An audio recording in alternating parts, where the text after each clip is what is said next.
اس سے پہلے سورہ آل عمران کی کئی آیتوں کا خلاصہ پیش کیا گیا۔ خاص طور سے جو آیت کریمہ رہی وہ یہ کہ اللہ تبارک و تعالیٰ نے ارشاد فرمایا کہ اگر یہودی بھی مقابلے کے لیے آئیں گے تو اے محبوب صلی اللہ علیہ وسلم اور ان کے ساتھ مکہ کے باشندے بھی مل کر کے آئیں گے تو سارے کافر یہ مغلوب ہو جائیں گے اور سب جہنم میں جمع کیے جائیں گے، اور جہنم بہت برا ٹھکانہ ہے۔ اور آج کی جو آیت کریمہ ہے، اس آیت کریمہ میں اللہ تبارک و تعالیٰ نے غزوہ بدر کا ذکر فرمایا ہے۔ غزوہ بدر چونکہ حضور صلی اللہ علیہ وسلم نے اپنی حیات طیبہ کے اندر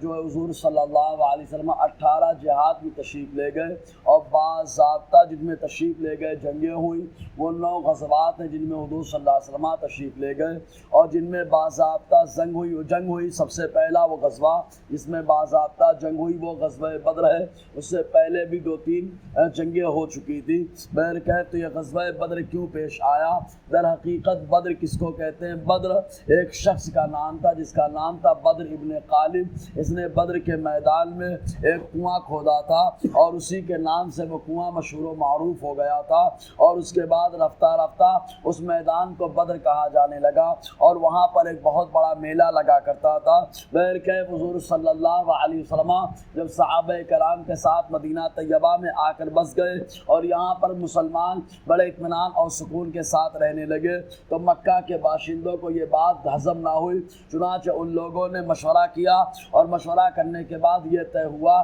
کہ جو ہے پہلے ملک شام جا کر کے تجارت کی جائے، اور تجارت کرنے کے بعد جو بھی منافع اور جو بھی فوائد حاصل ہوں گے ان سے جنگی سامان حرب و ضرب خریدا جائے گا، اور اس کے بعد مدینہ طیبہ پر حملہ کر دیا جائے اور مسلمانوں کو نیست و نابود کر دیا جائے۔ چنانچہ ان لوگوں نے مشورہ کیا، اور مشورہ کرنے کے بعد کافی سارا مال ابو سفیان رضی اللہ تعالیٰ عنہ جو اس وقت تک ایمان نہ لائے تھے ان کے حوالے کر دیا، اور یہ ملک شام کے لیے تشریف لے گئے۔ چنانچہ سارا مال لے جا کر کے ملک شام میں خریدا اور فروخت بھی کیا، اور اس کے بعد کافی منافع کما کر کے جب واپس آنے لگے تو چونکہ مدینے کے راستے سے مکہ جانا ہوتا ہے، ملک شام کے اگر کوئی آنے والا ہو تو یہ ملک شام سے جب آنے لگے تو حضور صلی اللہ علیہ وسلم کو اللہ تبارک و تعالیٰ نے حضرت جبرائیل علیہ السلام کے ذریعے سے خبر دے دی اور بتا دیا کہ یہ ایسا معاملہ ہے۔ حضور صلی اللہ علیہ وسلم نے صحابہ کو جمع کیا، اور جمع کرنے کے بعد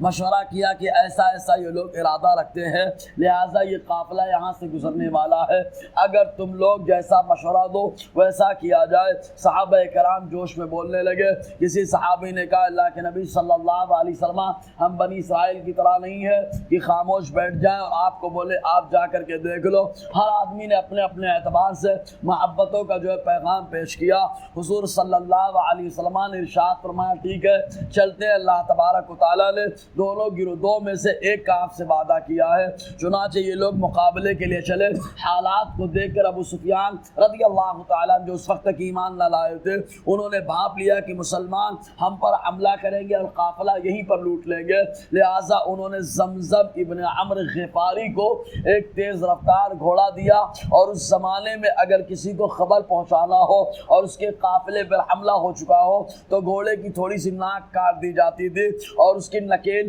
جو لگام ہوتی تھی لگام کو بھی کاٹ دیا جاتا تھا، اور یہ پتہ اس بات کا ہوتا کہ ان کے قافلے کے اوپر حملہ ہو گیا تو ڈاکو بھی جو ہے اس جانور پر حملہ نہیں کرتے اور اس آدمی کو پریشان نہیں کرتے تھے۔ چنانچہ زمزم ابن عمرو غفاری پہنچے مکہ، اور مکہ پہنچنے کے بعد سرداران مکہ کے سامنے بات رکھی کہ مسلمانوں کا ایسا ارادہ ہے، لہٰذا تم لوگ مدد کرنے کے لیے چلو۔ تو ابو جہل جو ہے ہاتھ پہ ہاتھ مار کر کے کہتا ہے کہ میں تو اسی چکر میں تھا کہ مسلمان ہمارے سامنے آئے اور ہم کی ان کی اینٹ سے اینٹ بجا دے۔ چنانچہ اس نے جو ہے پورے میں اعلان کروا دیا، جتنے جنگجو لوگ تھے سب آ گئے، اور باقاعدہ شراب پینے کا انتظام بھی کیا گیا، ناچنے والی عورتوں کا اہتمام بھی ہوا، اور ساتھ ہی ساتھ سردار جو مکے کے رہے ان میں سے ہر سردار کے حوالے ایک دن کے کھانے کا انتظام کیا گیا کہ جہاں پر ہم ٹھہریں گے وہاں ایک آدمی اونٹ کو ذبح کرے گا اور پورا گوشت قافلے والوں کو کھلایا جائے گا۔ چنانچہ اس طریقے کا معاملہ طے ہوا، اور طے ہونے کے بعد نکل پڑے، اور ادھر ابو سفیان رضی اللہ تعالیٰ عنہ جو ایمان نہ لائے تھے اس وقت، آپ نے ارادہ یہ بنا لیا کہ کیوں نہ سمندری راستہ اختیار کر کے مکہ جو ہے میں چلا جاؤں اور مدینہ بیچ میں چھوڑ دیا جائے۔ چنانچہ ادھر سمندری راستہ جو ساحلی علاقہ تھا ادھر کا چن لیا اور یہ مکہ پہنچ گئے۔ خبر لگی کہ لشکر نکل چکا ہے جو 1000 افراد پر مشتمل ہے اور بڑے جنگجو بڑے انتظام کے ساتھ جا رہے ہیں۔ ابو سفیان نے پیغام بھیجا کہ واپس آ جاؤ، قافلہ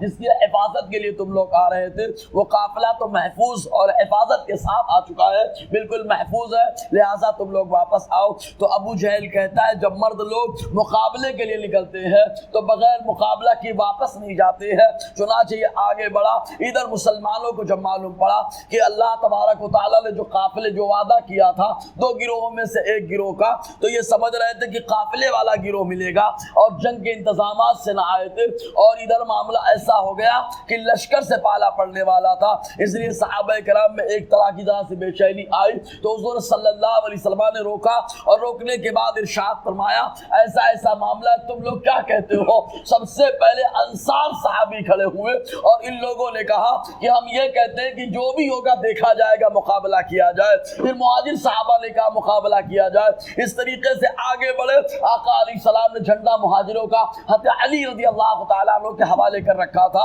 اور انصار صحابہ کا جھنڈا حضرت سعد بن عبادہ کے حوالے تھا۔ چنانچہ یہ جب پہنچے بدر کے میدان میں تو پہنچنے کے بعد وہاں پر جو معاملہ تھا تو ایک نشیبی علاقہ اور ایک جو ہے بالو کا علاقہ تھا، اور جو نشیب میں تھوڑا سا تھا وہاں پہ ہموار زمین تھی، وہاں پر کفار مکہ نے جو ڈیرا بسا رکھا تھا۔ مسلمان جب پہنچے ریتیلا علاقہ، پریشانی کا سامان، حضور صلی اللہ علیہ وسلم کی بارگاہ میں صحابہ نے عرض کیا تو اللہ کے حبیب صلی اللہ علیہ وسلم نے دستے دعا کو دراز کیا۔ اللہ تبارک و تعالیٰ نے ان ہاتھوں کے صدقے باران رحمت کا نزول فرمایا، جس کی وجہ سے ایک فائدہ یہ ہوا کہ وہ زمین جو جہاں بالو تھا پانی پڑنے کی وجہ سے برابر ہو گئی، اور دوسرا فائدہ یہ ہوا کہ مسلمانوں نے اپنے مشکیزیں بھر لیے۔ تیسرا فائدہ ہے کہ جانور کے پینے کا بھی انتظام ہو گیا۔ اس کے بعد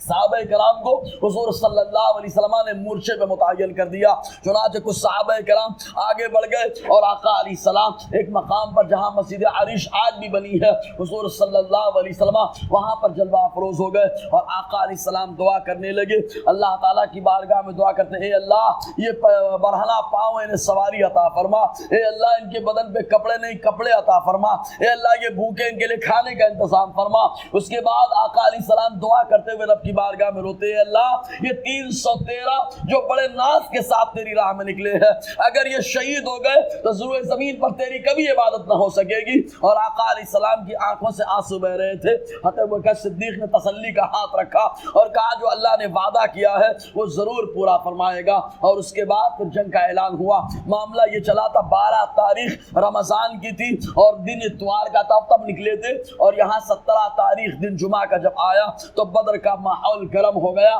کیا ہوا انشاءاللہ اور آگے گفتگو رہے گی۔ اللہ تعالی ہم سب کو فیضان قرآن برکات قرآن سے مالا مال فرمائے۔